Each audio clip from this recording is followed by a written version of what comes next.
الحمد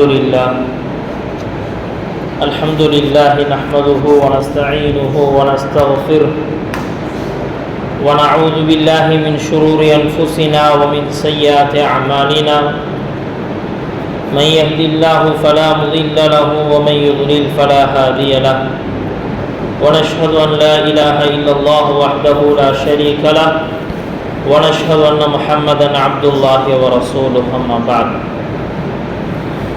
فقد قال الله تعالى في محكم التنزيل فأعوذ بالله من الشيطان الرجيم بسم الله الرحمن الرحيم ألا تطغوا في الميزان فأقيموا الوزن بالقسط ولا تخسروا الميزان صدق الله العظيم. وقال نبينا عليه الصلاة والسلام أيها الناس إن ربكم واحد لا فضل لعربي ولا عجمي على عربي إلا بالتقوى أو كما قال صلى الله عليه وسلم. கண்ணியமிக்க அல்லாஹ்வின் நல்லடியார்களே,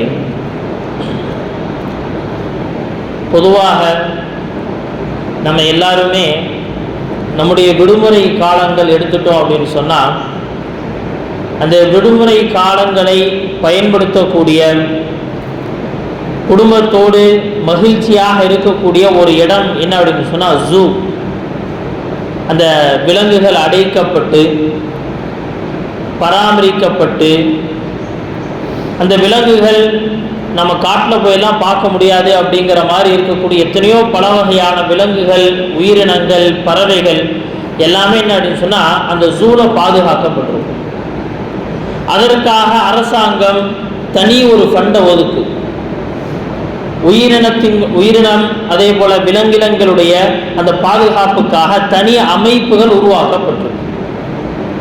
அந்த இடங்களை அழகுபடுத்துறது, பராமரிக்கிறது, அங்கே இருக்கக்கூடிய உயிரினங்களை என்ன செய்யணும்னு சொன்னால், நோய்வாய்ப்பட்டுருச்சு அதுக்கு ஏதாவது ட்ரீட்மெண்ட் செய்யணும் அப்படின்னா அதற்காக தனி டாக்டர்களை அமைக்கிறது, சரியான நேரத்துக்கு உணவு கொடுக்கறது, எந்த நேரத்துக்கு எந்த உணவு கொடுக்கணும், எந்த விலங்குக்கு எந்த விதமான உணவுகளை கொடுக்கணும் அப்படிங்கிற ரிசர்ச் சென்டர்களை அமைச்சு அதற்குண்டான ஃபண்டுகளை நிர்ணயிக்கப்பட்டு, இந்த மாதிரி பலவிதமான பாதுகாப்பு.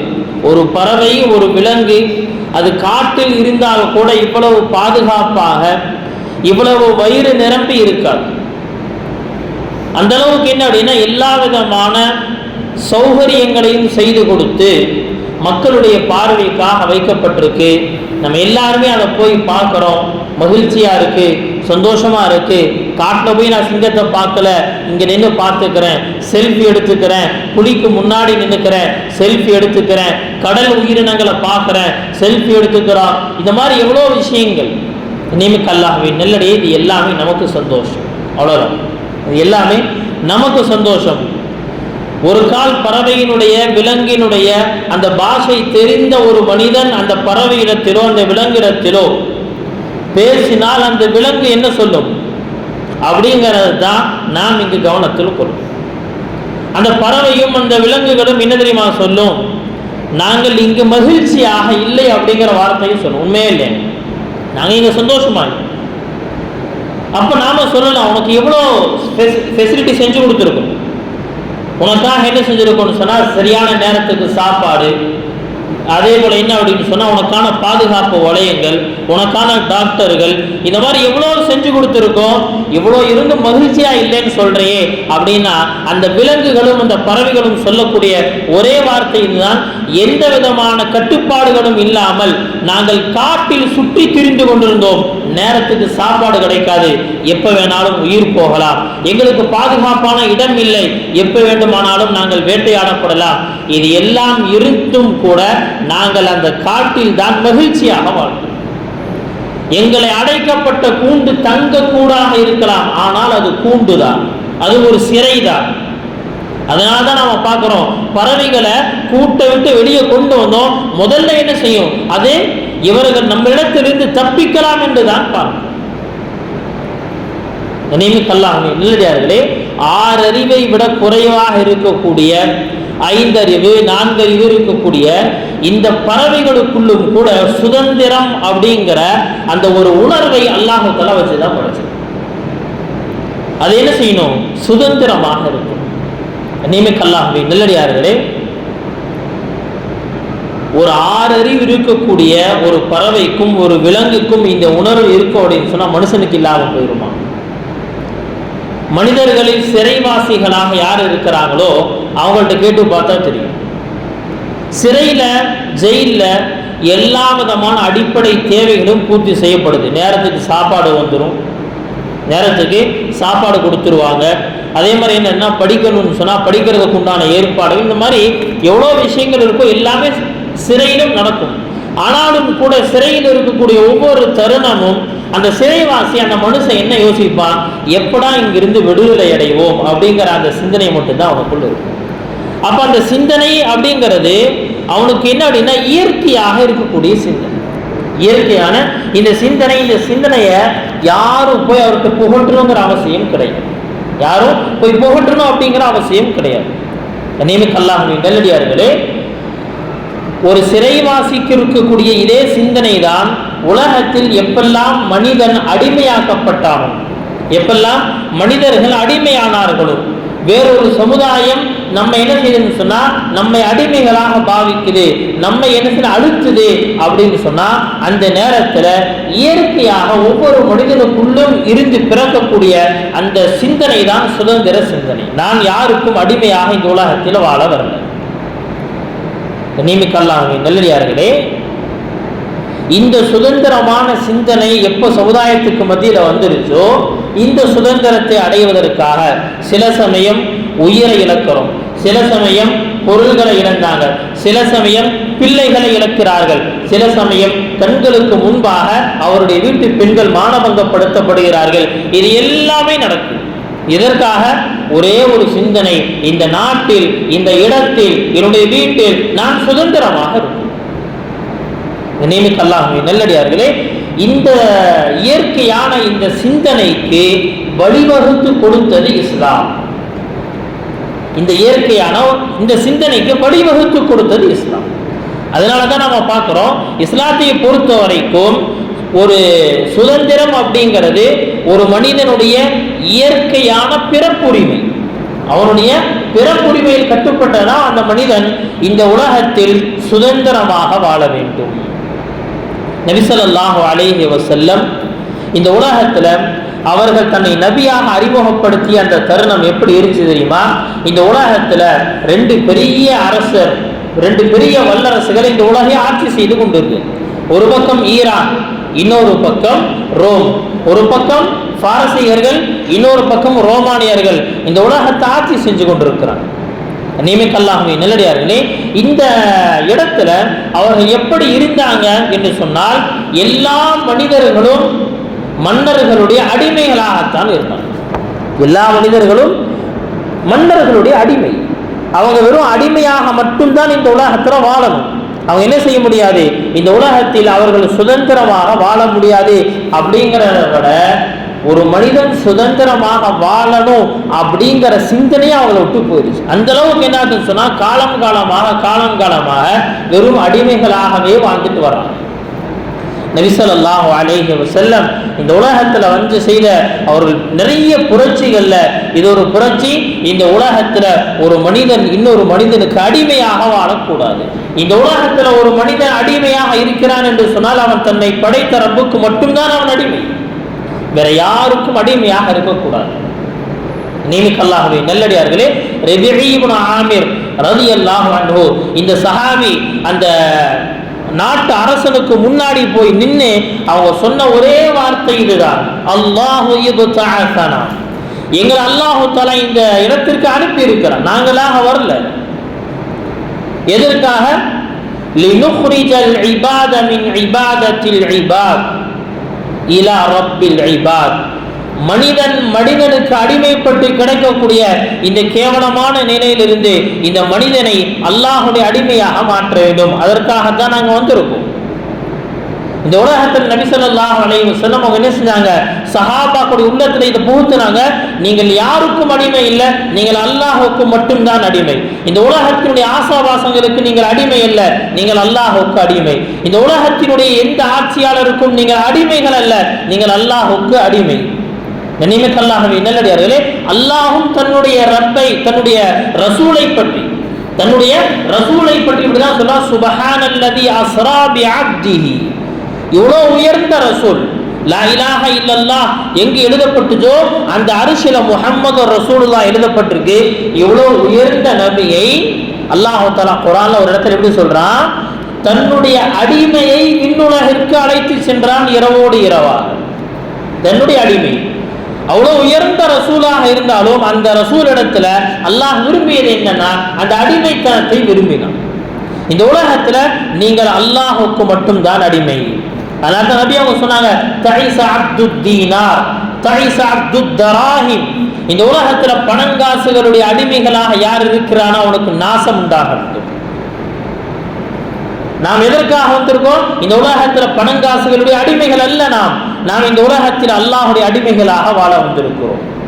அல்லாஹுடைய அடிமைகளாக வாழ வந்திருக்கிறோம். கண்ணியமிக்கல்லாகவே நல்லடியார்களே, அதனால இந்த அல்லாஹுக்கு கட்டுப்பட்டு அல்லாஹுடைய அடிமைகளாக ஒரு மனிதன் வாழ வேண்டும் என்று சொன்னால் அதற்காக தரப்பட்ட ஒரு தீன் தான் தீனுல் இஸ்லாம்.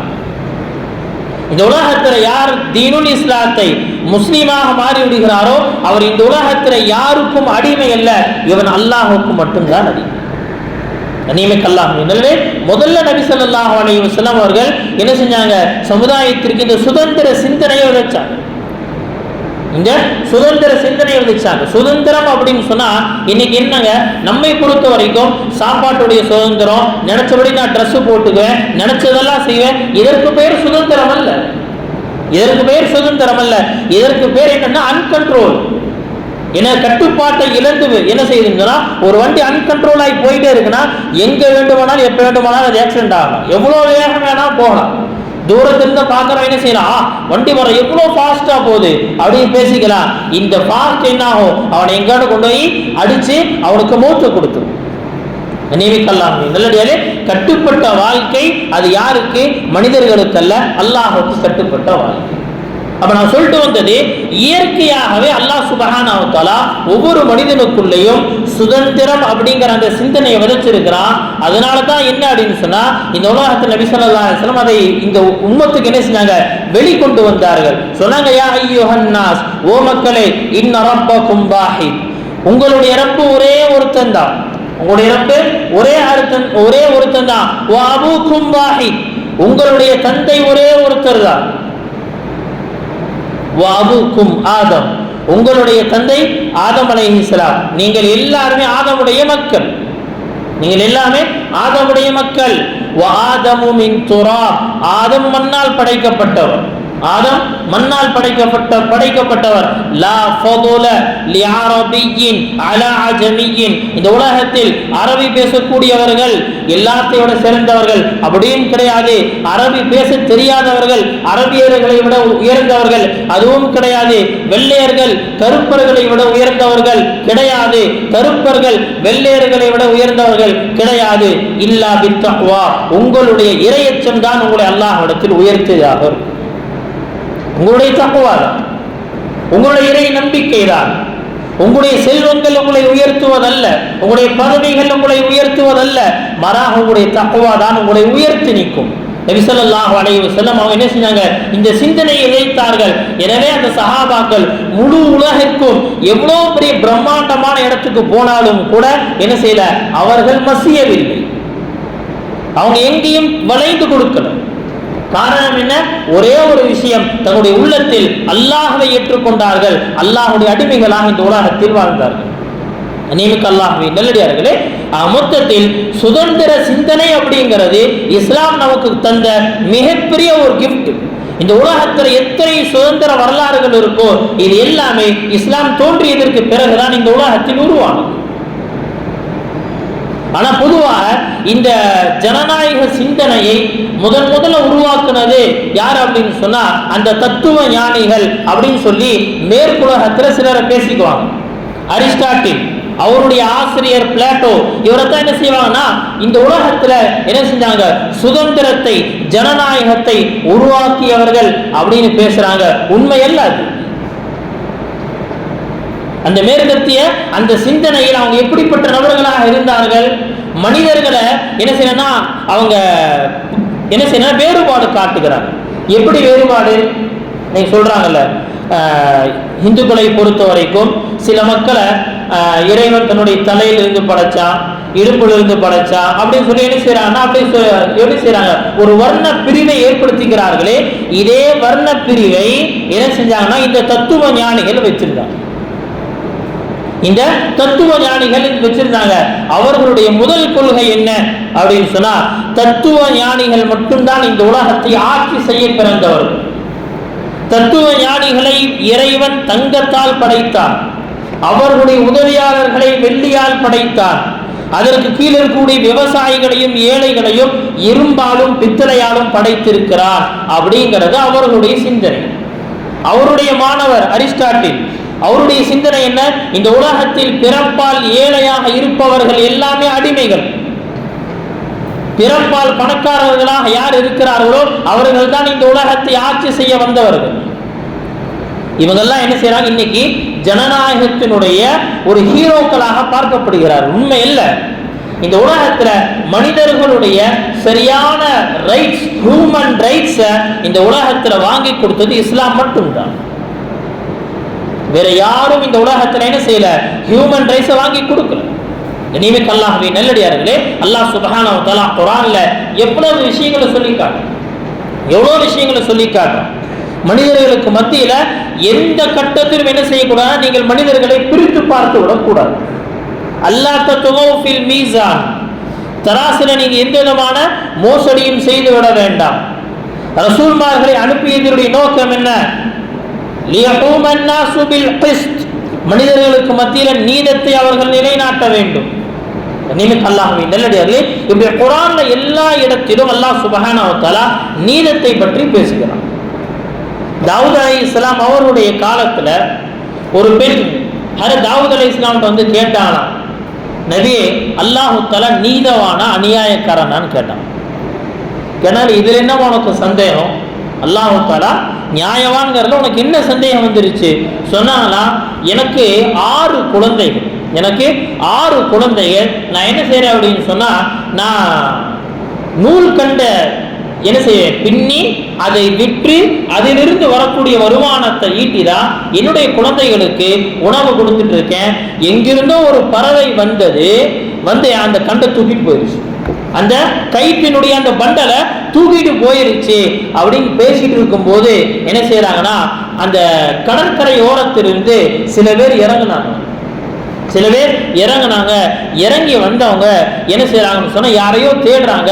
தாவூத் அலைஹிஸ்ஸலாமும் அந்த பெண்ணும் அந்த இடத்துல தான் இருக்கிறாங்க. கேட்டாங்களா, யாரை தேடுறீங்க, எதற்காக தேடுறீங்க சொன்னா, நாங்க ஒவ்வொருத்தரும் கடலில் ஏற்பட்ட ஒரு ஆபத்திலிருந்து நாங்க தப்பிச்சிருக்கோம், அந்த மாதிரி தப்பித்து கொண்டால் 10 பொற்காசுகள் நாங்க ஒவ்வொருத்தரும் நாங்க சதகா செய்யணும் அப்படிங்கிற எண்ணத்தோடு இறங்கி யாராவது அதற்குரியவர்கள் இருக்கிறாங்களா அப்படின்னு தேடிட்டு இருக்கிறோம் சொன்னாங்க. தாவூத் அலைஹிஸ்ஸலாம் கேட்டாங்கன்னா, ஏன் சதக்கா செய்ய போறீங்க, அப்படி என்ன உங்களுக்கு ஆபத்து ஏற்பட்டுச்சு, அப்படி என்ன ஆபத்து ஏற்பட்டுச்சு சொன்னாங்களா, எங்களுடைய அந்த கப்பல் இருக்கு ஒரு கட்டத்தில் அது உடையிற மாதிரி ஆயிடுச்சு, இப்போ நாங்க எல்லாருமே சாக போறோம் அப்படிங்கிற இந்த தருணத்தில் இருக்கும் பொழுது எங்கிருந்தோ பறந்து வந்த ஒரு பறவை ஒரு கயிறு பண்டலை கொண்டு வந்து எங்க கப்பல்ல போட்டுச்சு. உடனடியாக என்ன செஞ்சு பிரிச்சு பார்த்து எங்களுடைய அந்த கப்பலை என்ன செஞ்சோம், தண்ணி உள்ள வராத மாதிரி உடைந்து போன இடங்களை எல்லாம் கட்டணும், உயிர் தப்பிச்சோம். அப்ப நியத்து செஞ்சோம், நாங்க என்ன செய்யணும், 10 பொற்காசுகளை கொடுக்கணும் அப்படின்னு சொல்லி சொன்னாங்களா தாவூத் அலைஹிஸ்ஸலாம். அந்த பண்டல் அந்த கயிறு இந்த அம்மாவோட தான், நீங்க என்ன செய்ய அந்த பொற்காசுகளை இவங்களுக்கே கொடுத்துருங்க அப்படின்னு அந்த பொற்காசுகள் இந்த பெண்ணுக்கு தரப்பட்டுச்சா. இப்ப கேட்டாங்களா தாவூத் அலைஹிஸ்ஸலாம், இப்ப சொல்லு, அல்லாஹ் நீதவானா அநியாயக்காரனா, அல்லாஹ் நீதவானா அநியாயக்காரன். அந்த பெண் உணர்ந்து கொண்டாங்க. அல்லாஹுடைய ஒவ்வொரு செயலிலும் அதற்கு பின்னால அல்லாஹுடைய ஏதோ ஒரு சூட்சமம், ஒரு நுட்பம் மறைந்திருக்கும். அது நமக்கு புரியாது, அவ்வளவு அது நமக்கு புரியாது. மூசா அலைஹிஸ்ஸலாம் அவங்க ஒரு சமயத்தில் அல்லாஹ்ட்ட கேட்டாங்களா, யா அல்லாஹ் நீதான் அப்படிங்கிறத நான் நம்புறேன், அதை என்ன செய்யணும் சொன்னா நான் பார்க்கணும்னு ஆசைப்பட்டேன், அதை நான் பார்க்கணும்னு ஆசைப்பட்டேன். அல்லாஹ் தஆலா சொன்னா அப்படியே காட்டுக்குள்ள போனாங்க. காட்டுக்குள்ள போறாங்க. காட்டுக்குள்ள போனா ஒரு ஓடை, அந்த ஓடையை ஒட்டி என்ன செய்யறாங்க, ஒருத்தர் குதிரை எடுத்துட்டு வந்தவரு அந்த குதிரைக்கு என்ன செய்யறாருன்னா கொஞ்சம் தண்ணி குடிப்பாட்டிட்டு இவரும் குடிக்கிறாரு. அவர் தோல்ல வச்சிருந்த ஒரு பையன் என்ன செய்ய கலட்டி கீழே வச்சுட்டு என்ன செய்யறாருன்னு சொன்னா அவர் குடிச்சுக்கிட்டு இருக்கிறாரு. அந்த சமயத்துல ஒரு சின்ன பையன் வேகமா வந்து என்ன செய்யறான்னு சொன்னா அந்த பையை தூக்கிட்டு ஓடிட்டான். இந்த பையை தூக்கிட்டு ஓடிட்டான். இப்ப என்ன செய்யறாங்க சொன்னா இந்த குதிரைக்கு தண்ணி குடிப்பாட்டிட்டு திரும்பி பார்க்கறாரு, பார்த்தா பைய காணோம். பதறி இப்ப என்ன செய்யறாரு, வேகமா யாரோ ஓடின மாதிரி தெரியுது, அந்த வழியில போறாரு. போனா ஆப்போசிட்ல என்ன செய்யறாங்க சொன்னா ஒரு குருடர் நடந்து கொண்டு வந்தாரு. வந்து பார்த்தேன், நீதான் என் பைய திருட அப்படின்னு சொல்லி எதுவுமே கேட்கல, டைரக்டா அப்படியே என்ன அவனை கொலை செஞ்சுட்டான். இதை பார்த்த உடனே என்ன மூசா அலைஹிஸ்ஸலாம் சொன்னாலா, யா அல்லாஹ் இது எவ்வளவு பெரிய அநியாயம், திருடிட்டு போனது ஒருத்தன், சாகிறது ஒருத்தரான். அல்லாஹ் தஆலா சொன்னானா, மூசா இதுல என்ன கிடையாது, யாரும் யாருக்கும் அநியாயம் செய்யல. புரியலையா அல்லாஹ், எனக்கு என்ன விஷயம் தெளிவாக சொல்லு சொன்னானா, இந்த பை இருக்கே, அந்த சிறுவன் திருடிட்டு போனானே, அந்த பை யாரு தெரியுமா, அசல்ல அந்த சிறுவனுடைய தந்தையோடது, சிறுவனின் தந்தையோடது. அந்த தந்தை என்ன செய்யறாருன்னா அந்த தந்தை இடத்திலிருந்து இந்த குதிரை வீரன் அபகரிச்சுட்டு தான் என்ன செஞ்சிருக்கான், வந்திருக்கான், கொள்ளையடிச்சுட்டு தான் வந்திருக்கிறான். கொள்ளையடிச்சிட்டு வந்து என்ன செய்யறான்னு சொன்னா அவன் அதை அவன் பயன்படுத்திட்டு இருக்கிறான். ரொம்ப நாளா என்ன செய்யறான்னா அந்த பையன் வாட்ச் பண்ணிட்டே இருந்து சந்தர்ப்பம் பார்த்து அதை எடுத்துட்டு போயிட்டா. சிறுவன் திருடன் அல்ல, தன்னுடைய உரிமையை எடுத்துட்டு போயிருக்கான், தனக்கு சேர வேண்டிய பொருள் எடுத்துட்டு போயிட்டான். சரி, இந்த குருடன் ஏன் கொலை செய்யப்பட்டார் சொன்னா, இந்த சிறுவனுடைய தந்தையை அவன் கொன்றான், அதற்காக இவனை வச்சு நான் இவனை கொன்னுட்டேன்னு சொல்லி அல்லாஹ் தஆலா சொன்னான். அல்லாஹ்வுடைய இந்த உலகத்தில் நடக்கக்கூடிய செயல்கள்ல எதுவுமே சரியா படலையே, இது என்ன நியாயமா இருக்கா அப்படின்னு அல்லாஹ் ஏன் இப்படி செய்யறா அப்படின்னு நாம கேட்க முடியாது. காரணம் என்ன, அல்லாஹ் தஆலா போட்ட பிளான்ல எல்லாமே நியாயம் மட்டும்தான் நடக்கும், எல்லாமே நியாயம் மட்டும்தான் நடக்கும். தேவை என்ன அப்படின்னு சொன்னா நாம் நம்முடைய வாழ்க்கையில் நீதத்தை கடைபிடிக்க வேண்டும், நம்முடைய வாழ்க்கையில நீதத்தை கடைபிடிக்கணும். கண்ணியமிக்கல்லாகவே நல்லடியார்களே, இந்த நீதம் எங்க மிஸ் ஆகுதோ அங்கதான் என்னன்னு சொன்னா எல்லா விதமான குழப்பங்களும் ஏற்படும். இன்னைக்கு நம்முடைய நாட்டை பொறுத்த வரைக்கும் அதுதான் நிகழ்ந்துட்டு இருக்கு. சுதந்திரம் 79வது சுதந்திர தின விழாவை கொண்டாடிட்டு இருக்கிறோம். ஆனாலும் கூட இன்னைக்கு நாட்டினுடைய சுதந்திரம் எங்கே அப்படிங்கிற கேள்வி மட்டும்தான் இருக்கு. நாட்டினுடைய சுதந்திர தியாகிகள் யார் அப்படிங்கிற கேள்விதான் இருக்கு. இன்னைக்கு எல்லாம் என்ன செய்யணும் சொன்னா இந்த இந்தியன் பிளாக வந்து நெஞ்சில குத்திட்டு நான் ஒரு இந்தியன் தான் அப்படின்னு என்ன செய்யணும், எல்லாத்துக்கும் காட்ட வேண்டிய நிலை. வீட்டினுடைய மாடிகள்ல என்ன செய்யணும் சொன்னா ஹர் கர் திரங்கா என்ன செய்யும், ஒவ்வொரு வீட்டு மாடியிலையும் நீங்கள் மூவர்ண கொடியை ஏற்றி நீங்க இந்தியன் அப்படிங்கிறத ப்ரூவ் பண்ணுங்க. இது எவ்வளவு பெரிய அநியாயம். நாட்டினுடைய சுதந்திர வரலாறே மாறிடுச்சு. காந்தி தற்கொலை செஞ்சுக்கிட்டார், காந்தி தற்கொலை செஞ்சுட்டார். உண்மையாங்க ஏங்க சொல்லுங்க, காந்தி தற்கொலை செஞ்சாரா? நமக்கு தெரியும், அடுத்த ஜெனரேஷனுக்கு தெரியாது. ஏன்னா பாடத்திட்டம் மாறிடுச்சு. கடந்த 2 வாரமா சொல்லிட்டு இருக்கேன், என்சிஇஆர்டி பாடத்திட்டத்தை மாத்திட்டாங்க. என்னது, காந்தி தற்கொலை செய்து கொண்டார். என்ன காரணம், ஒரு 3 ஆப்ஷன் கொடுத்திருக்கிறான். என்ன ஆப்ஷன் கொடுத்திருக்காங்கிறது தெரியல. என்ன செய்வாங்க, அதை பார்த்து ரொம்ப என்னது ஒரு மன அழுத்தத்தில் இருந்தார், செத்து போயிட்டாரு, தற்கொலை செஞ்சுட்டாருன்னு சொல்லி போட்டு பையன் சொல்லிட்டு போயிடுவான். கண்ணியமிக்கல்லாகவே நல்லடியார்களே, ஆனால் உண்மை வரலாறு என்ன? இந்தியாவினுடைய சுதந்திர போராட்ட வரலாறு எப்ப ஆரம்பிக்குது? 1600 ஆரம்பிக்குது. இன்னும் சொல்ல போனா ரொம்ப தெளிவா எப்போ 1757 இருந்து 1947 வரைக்கும் கிட்டத்தட்ட 190 வருடங்கள் இந்தியாவின் சுதந்திர வரலாறு. ஆனால் இந்தியாவின் சுதந்திர வரலாற்றுல 1857 இருந்து அவங்க கொண்டு வரும். 1857க்கு பிறகுதான் அந்த சிப்பாய் கழகம் அதெல்லாம் ஏற்படுது. அதற்கு முன்னாலேயும் இந்த நாட்டில் ஆங்கிலேயர்களை எதிர்த்து எல்லா விதமான போர்களும் நிகழ்ந்து கொண்டுதான் இருந்துச்சு. ஆனா என்ன தெரியுமா விஷயம், அந்த 100 வருடம் 1757 1857 வரைக்கும் இருக்கக்கூடிய அந்த கிட்டத்தட்ட 100 ஆண்டுகள் வெறும் முஸ்லிம்கள் மட்டும்தான் போராடும். வேற யாரும் வரல, வேற யாருமே என்ன செய்யல, முஸ்லிம்கள் கூட இல்லை. அந்த கட்டத்தில், அந்த காலகட்டத்தில் உலமாக்கள் தங்களுடைய உயிர்களை எப்படி கொடுத்தாங்க? உலமாக்கள் தங்களுடைய உயிர்களை கொடுத்தாங்க. நியமிக்கல்லாகவே நல்லடியிலே அவர்கள் கொடுத்த உயிருக்கு அளவே கிடையாது. அவ்வளவு உலமாக்கள் கொலை செய்யப்படுகிறார்கள், அவ்வளவு முஸ்லீம்கள் கொலை செய்யப்படுகிறார்கள், முஸ்லீம் தலைவர்கள் கொலை செய்யப்படுறாங்க. சிராஜு தௌலா கொலை செய்யப்பட்டார், திப்பு சுல்தான் கொலை செய்யப்பட்டார். ஆனா இன்னைக்கு யாருங்க? திப்பு சுல்தான் இந்த நாட்டினுடைய துரோகி. திப்பு சுல்தானுக்காக என்ன செய்யக்கூடாதுன்னா, கர்நாடகாவில் ஒவ்வொரு வருடமும் நிகழ்ந்து கொண்டிருந்த அந்த சில திருவிழாக்கள் அதெல்லாம் தடை செய்யப்பட்டுச்சு. ஏன்? இந்த நாட்டில் திப்பு சுல்தான் என்ன செய்யல, அவர் இந்த நாட்டினுடைய உயிர் தியாகி கிடையாது. நியமிக்கல்லாகவே நல்லதே. இதுதான் இன்னைக்கு அடுத்து வரக்கூடிய நிகழ்வுகள், இதெல்லாம் நிகழ்ந்து கொண்டிருக்கு. நியமிக்கல்லாகவே நல்லடியார்களே, கிட்டத்தட்ட 200-300 ஆண்டுகளுடைய அந்த சுதந்திர போராட்ட வரலாறை சுருக்கி 100 வருஷத்துக்கு கொண்டு வந்து இன்னும் கொஞ்ச நாள் போச்சு அப்படின்னு சொன்னா இந்தியாவோட சுதந்திர தினமே இல்லாமல் போனாலும் போயிடும். ஏன்னா இந்தியாவில் தீர்ப்புகள் எதை வச்சு வருது அப்படின்னு சொன்னா, பெரும்பான்மை சமுதாயத்தினுடைய மனசாட்சிக்கு எதெல்லாம் ஒத்து வருதோ அதெல்லாம் செஞ்சுட்டு இருக்கிறோம். அப்படிதாங்க பாபர் மசூதியுடைய தீர்ப்பு என்ன? பாபர் மசூதியுடைய தீர்ப்பு என்ன? பெரும்பான்மை சமுதாயத்தினுடைய மனசாட்சி எதை விரும்புதோ அதுதான் இந்த நாட்டினுடைய தீர்ப்பு என்று சொன்னால் நீதம் எங்க போச்சு? ஹஜ்ரத் உமர் ரலியல்லாஹு அன்ஹு அவங்களுடைய காலம், மிஸ்ர் நாட்டில் அம்ர் இப்னுல் ஆஸ் ரலியல்லாஹு அன்ஹு அவர்கள் கவர்னராக இருக்கிறார். அந்த இடத்துல ஒரு குதிரை போட்டி நடக்குது, குதிரை ரேஸ் நடக்குது. அந்த குதிரை ரேஸ்ல அம்ர் இப்னுல் ஆஸ் ரலியல்லாஹு அன்ஹு அவர்களுடைய மகன் முஹம்மத் அவர்களுடைய குதிரையும் இருக்கு. இப்போ குதிரை ரேஸ்ல என்னாச்சு அப்படின்னு சொன்னா, வேறொரு சாதாரண பிரஜையினுடைய குதிரை ஃபர்ஸ்டா வந்துருச்சு. அம்ர் இப்னுல் ஆஸ் ரலியல்லாஹு அன்ஹு இவர்களுடைய மகனின் குதிரை செகண்டா வந்துருச்சு. இப்ப அந்த மகன் பார்த்துட்டு என்ன செஞ்சா தெரியுமா, பக்கத்துல போய் சொன்னா இது ஏன் குதிரை தான் ஃபர்ஸ்டா வந்திருக்குன்னு. ஃபர்ஸ்டா வந்துச்சுல, அது ஏன் குதிரை?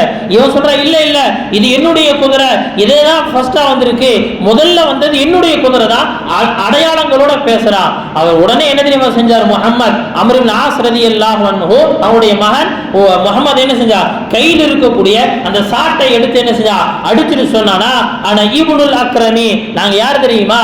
நாங்க செல்வந்தர்கள் வீட்டு பிள்ளைகள். நீ யாரியா? நீ யாரு? நாங்க பணக்காரங்க, நாங்கள் ஆட்சியாளர்கள். ஒண்ணுமே செய்யல.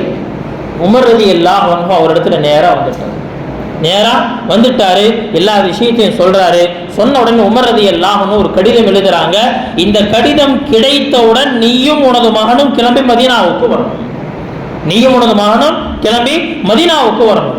நியமிக்கல்லாகவே நல்லடியே மதீனாவுக்கு வந்துட்டாங்க. ஹஜ்ரத் அனஸ் ரலியல்லாஹு அன்ஹு இந்த ஹதீஸ் அறிவிக்கிறாங்க, சொல்றாங்க, நாங்கள் அதே மஜ்லிஸ்ல தான் உட்கார்ந்து இருக்கிறோம், அதே இடத்தில் நானும் இருந்தேன். இப்ப என்ன செய்யற, அம்ர் இப்னு ஆஸ் ரலியல்லாஹு அன்ஹு முன்னாடி வர்றாங்க, ஒரு பழைய ஆடை அணிஞ்சு என்ன செய்யறாங்கன்னு சொன்னா முன்னாடி நடந்து வர்றாங்க. பின்னாடி அவருடைய மகன் நடந்து வந்துட்டு இருக்கிறாங்க. வந்த உடனே என்ன செய்யறாங்கன்னு சொன்னா, ஹஜ்ரத் அம்ர் இப்னு ஆஸ் ரலியல்லாஹு அன்ஹு அவங்க ஏற்கனவே அங்கேயே விசாரிச்சிட்டாங்க. பையனை கூப்பிட்டு என்னடா வேலை பார்த்த அப்படின்னு சொல்லிட்டா, இந்த மாதிரி என்ன செஞ்ச, ஒரு தவறு நடந்துருச்சு அப்படின்னு. அம்ர் இப்னு ஆஸ் ரலியல்லாஹு எதுவும் பேசல, ஒதுங்கி நின்றுட்டாங்க. இப்ப அந்த மிஸ்ர் நாட்டினுடைய அந்த மனிதர் முன்னாடி வந்தார், ஒரு ஏழை மனிதர். என்ன செய்யணும் சொன்னாரா, கையில சாட்டையை கொடுத்து அட்டி விடுத்துட்டார். மனசு என்னது நிரம்ப எவ்வளவு அடிக்க முடியும், என்ன செஞ்சா அடி நடிச்சிருச்சு. சொன்னாரா ஹஜ்ரத் உமர் ரலியல்லாஹு அன்ஹு இந்த வார்த்தை தான் சொன்னாங்களா, இதோ செல்வந்தர் வீட்டு பிள்ளை வந்துட்டா அவனை விடு அப்படின்னாங்க. அதே வார்த்தையை சொல்லி தானே என்ன செஞ்சான், உன்னை எரிச்சல் விட்டுனா, அதே வார்த்தையை சொல்லி சொன்னாங்க, அவனை நீ அடின்னு சொன்னாங்க. நியமிக்கல்லாகவே நல்லடே அடி வாங்கிட்டு இப்ப என்ன செய்யறானா, அவருக்கு மனசு நிறைஞ்சிச்சு, இதுக்கு மேல அடிக்க விருப்பம் இல்லை, விட்டுட்டாரு. இப்ப சொன்னாங்களா ஹஜ்ரத் உமர் ரலியல்லாஹு அன்ஹு, இதோ அம்ர் இப்னு ஆஸ் நிக்கிறார், இவரே அடின்னு சொன்னாங்க. இவர் தானே ஆளுநர், கவர்னர், இவர் தான், இவரே அடின்னு சொன்னார். உடனே என்ன செஞ்சாங்க அப்படின்னு சொன்னா, அவர் சொன்னாரா, நான் யாரை அடிக்கணுமோ அடிச்சுட்டேன் அமீருல் முஃமினீன், இதுக்கு மேல இவரை அடிக்க நான் விரும்பல. ஹஜ்ரத் உமர் ரலியல்லாஹு சொன்னாங்க, இல்ல இவன் ஆட்சியாளனுடைய பையன், கவர்னருடைய பையன் அப்படிங்கிற இந்த பேக்ரவுண்டை வச்சுதான் உன்னை அடிக்க வந்தா, இவரையே விடுத்துட்டா சரியா போயிருமே அப்படின்னு சொன்னா, இவரை அடிக்க விரும்பல அப்படின்னு சொல்லிட்டு சொன்ன உடனே இப்போ என்ன செய்யறாங்க, பின்வாங்கிட்டாங்க. பின்வாங்கின பிறகு சொன்னாங்களா ஹஜ்ரத் உமர் ரலியல்லாஹு அன்ஹு அந்த மனிதரை பார்த்து, நீ எங்கு வேண்டுமானாலும் உலகத்துல இருக்கலாம், நீ கண்டிப்பாக உனக்கு ஏதாவது ஒரு பிரச்சனைனா எனக்கு லெட்டர் அனுப்பிட்டாங்க. அதற்கடுத்து அம்ர் இப்னு ஆஸ் ரலியல்லாஹு அன்ஹு அவங்களை பார்த்து சொன்னாங்களா, அம்ரே, எப்போ இருந்து நீங்க மக்களை அடிமைகளாக ஆக்குனீங்க, மக்களை எப்ப நீங்க அடிமைகளாக மாற்றினீர்கள், அவங்களுடைய தாய்மார்கள் அவர்களை சுதந்திரமாக பெற்றெடுத்திருக்கிறார்களே. நியமிக்கல்லாகவே நல்லடியார்களே, இதுதான் இஸ்லாம் கற்றுத்தரக்கூடிய சுதந்திரம், இஸ்லாம் காட்டி தந்த சுதந்திரம், இஸ்லாம் நடைமுறைப்படுத்திய சுதந்திரம். எப்போ ஒரு மனிதனுடைய அடிப்படை உரிமை பறிக்கப்படுதோ அந்த இடத்துல என்ன செஞ்சாங்கன்னு சொன்னா, முஸ்லீம்கள் களம் இறங்கினார்கள். இந்த நாட்டில் எப்ப இஸ்லாத்தினுடைய அடிப்படை உரிமைகள் பறிக்கப்பட்டதோ, நாட்டினுடைய மக்கள் அநியாயமாக அவர்கள் மீது வரி விதிக்கப்படுது, அநியாயமாக நிறைய விஷயங்கள் செய்யப்பட்ட நேரத்தில் இஸ்லாமியர்கள் களத்துக்குள்ள வர்றாங்க. கண்ணியமிக்கல்லாகவே நல்லடியே, தனிநபராகத்தான் வெறும் முஸ்லீம்கள் மட்டும்தான் நின்று போராடணும். கிட்டத்தட்ட 200 ஆண்டுகள். அதற்கு பிறகுதான் நாட்டினுடைய மற்ற நபர்கள் எல்லாமே வந்தாங்க.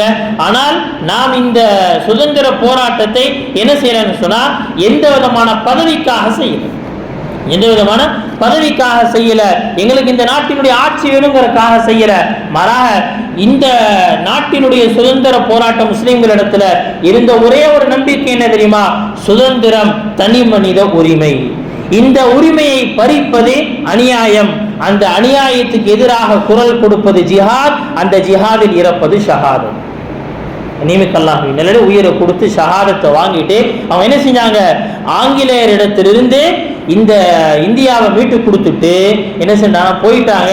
ஆனால் இன்னும் இந்தியா சுதந்திரம் அடையவில்லை.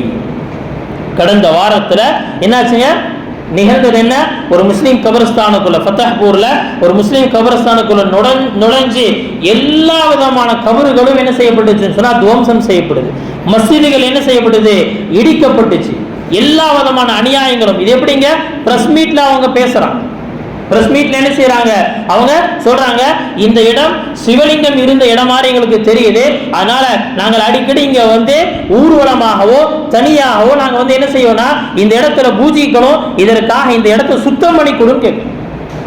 நியமிக்கல்லாஹு நல்லடியார்களே, நாட்டினுடைய சுதந்திரம் எங்கே, நாட்டினுடைய சுதந்திரம் எங்கே? இப்படி கேள்விகளை நிறைய கேட்டுட்டு போகலாம். அப்ப என்ன அப்படின்னா, தீர்வு தான் என்ன, இந்த நாட்டுல நமக்கு தீர்வு தான் என்ன?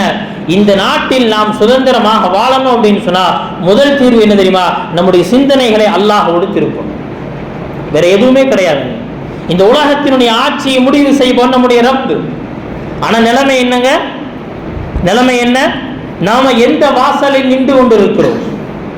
தியேட்டருடைய வாசல்கள்ல புர்காக்களோடும் குழந்தை குட்டிகளோட என்ன நின்று இருக்கிறாங்க. வெள்ளிக்கிழமை நாள்கிற அந்த ஒரு சிந்தனை கூட இருப்பதில்லை, ஜும்மாவுடைய நாள்கிற சிந்தனை கூட இல்லை. நீ எந்த வாசலில் நிற்கிறாயோ அதே வாசலில் தான் அல்லாஹ் உன்னை நிப்பாட்டுவான். நீ அல்லாஹுடைய வாசலில் நின்னால் வேறு எந்த வாசலுக்கும் போக மாட்டான். வஅதல்லாஹு அல்லதீன ஆமனு வஅமிலுஸ் ஸாலிஹாத் லயஸ்தக்லிஃபன்னஹும் ஃபில் அர்த் கமஸ்தக்லஃபல் லதீன மின் கப்லிஹிம். அல்லாஹ் தஆலா என்ன செய்றார், ரொம்ப தெளிவா ஒரு வாக்குறுதியை கொடுக்கிறார். உங்களில் யார் அல்லாஹ்வை முழுசா நம்பி தன்னுடைய செயல்களை அழகாக்கி நல்ல அமல்களை செஞ்சுட்டு இருக்கிறாங்களோ இந்த பூமியினுடைய ஆட்சியை நாம் தருவோம்.